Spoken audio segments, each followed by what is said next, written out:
आज तक हम लोग यही सुनते आए हैं कि गरीबी बहुत बड़ा अभिशाप होती है। लेकिन आज कहानी जो मैं आप लोगों को बताने जा रहा हूं, उसमें एक छोटा सा बच्चा जो ये सब दिखा देता है कि गरीबी कोई अभिशाप नहीं होती।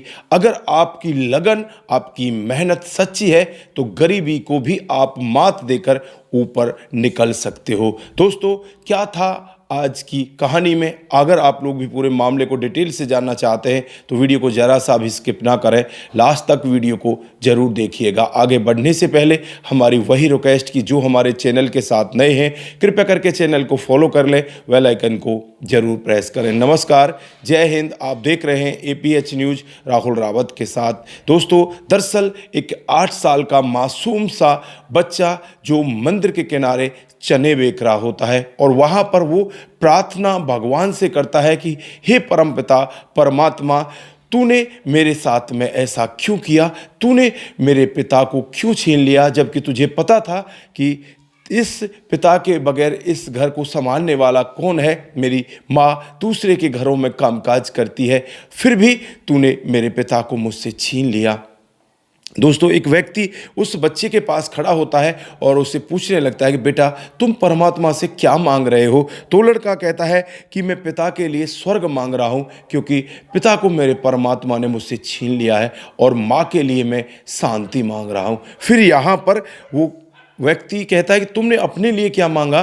तो वो कहता है कि मैं अपने लिए परमात्मा से ये मांग रहा हूँ कि परमात्मा, तूने मेरे पिता को मुझसे क्यों छीन लिया, जबकि मुझको मेरे पिता की सबसे ज़्यादा ज़रूरत है। दोस्तों, अब वो व्यक्ति उससे पूछने लगता है कि तुम ऐसी बातें बहुत अच्छी बना रहे हो और फिर यहाँ पर तुम इस तरह से बैठकर चने क्यों बेच रहे हो? तो वो कहने लगता है कि मेरी माँ कहती है कि गरीबी बहुत बड़ा अभिशाप होता है और गरीब व्यक्ति की कोई सहायता नहीं करता। लेकिन मैं कहता हूं कि गरीबी अभिशाप नहीं होता। अगर गरीबी से लड़ा जाए तो गरीबी को हम मात दे सकते हैं। 8 साल के बच्चे की ऐसी बातें सुनकर वो व्यक्ति स्तंभ हो जाता है, एक बार के लिए रुक जाता है और वो कहने लगता है कि मेरी माँ भी मुझसे बहुत झूठ बोलती है। हर दिन हमें खाना खिलाने के बाद कहती है कि मैंने तो पहले से ही खाना खा लिया, जबकि मुझे पता होता है कि माँ ने खाना हमारी आंखों के सामने बनाया है और उसने खाना नहीं खाया। माँ भी मुझसे झूठ बोलती है।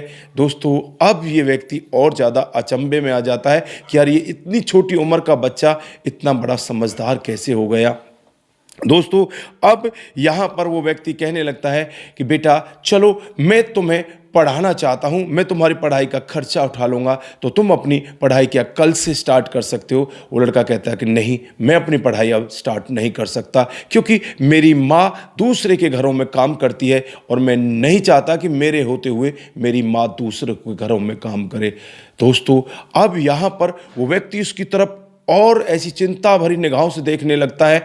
वो लड़का फिर कहता है कि मैं पढ़ाना चाहता हूँ अपनी बहन को और अपनी कमाई से पढ़ाना चाहता हूँ। मैं चाहता हूँ कि मेरी बहन मेरी आंखें बने और वो पढ़ लिख कर कुछ अच्छा बने। दोस्तों, अब वो व्यक्ति कहता है चलो ठीक है, मैं तुम्हारी मदद करना चाहता हूँ। 500-500 के नोट निकालता है और उस लड़के के हाथ में रख देता है। वो लड़का कहता है कि साहब, मुझे ये रुपए नहीं चाहिए, अगर आपको दान ही देना है तो उन ज़रूरतमंद लोगों को दे दो जो वहाँ पर मंदिर के सामने कतार में खड़े हुए हैं, जो लाचार हैं। मैं लाचार नहीं हूँ, मैं काम करना जानता हूँ और मेहनत करके मैं यहाँ पर काम करूँगा। मेरी माँ हर दिन मुझे चने पैक करके देती है और मैं उन चनों को यहाँ पर बेच कर जाता हूँ, उनसे ही हमारा गुजारा चल रहा है। अब मैं अपनी बहन को पढ़ाऊँगा और ऐसे ही जीवन भर उनके साथ मेहनत करता रहूँगा, लेकिन मुझे अब पढ़ने की ज़रूरत नहीं है। दोस्तों, वो व्यक्ति यहाँ बहुत बड़ी सीख लेकर जाता है कि एक छोटा सा बच्चा जो मासूम है, जिसे अगर ये सिखाया जाए कि जो गरीबी है वो अभिशाप होती है, तू बस गरीब बनकर इसी तरह से भीख मांग ले तो तेरा गुजारा हो जाएगा। लेकिन उस बच्चे ने वो रास्ता नहीं अपनाया, उसने वो रास्ता अपनाया जो कठिन है, जिसमें मेहनत करनी पड़ रही है। वो मेहनत करता है और अब सुबह सुबह ही वो चने बेचने के लिए मंदिर में आ जाता है। ना तो वो किसी की भीख लेता और ना ही वो किसी से एक्स्ट्रा पैसे भी लेता। वो यही कहता है कि जितनी मेरी मेहनत के पैसे हैं, मेरी माँ ने मुझे बताया है, मैं उसी हिसाब से इन चनों को भी बेचूंगा।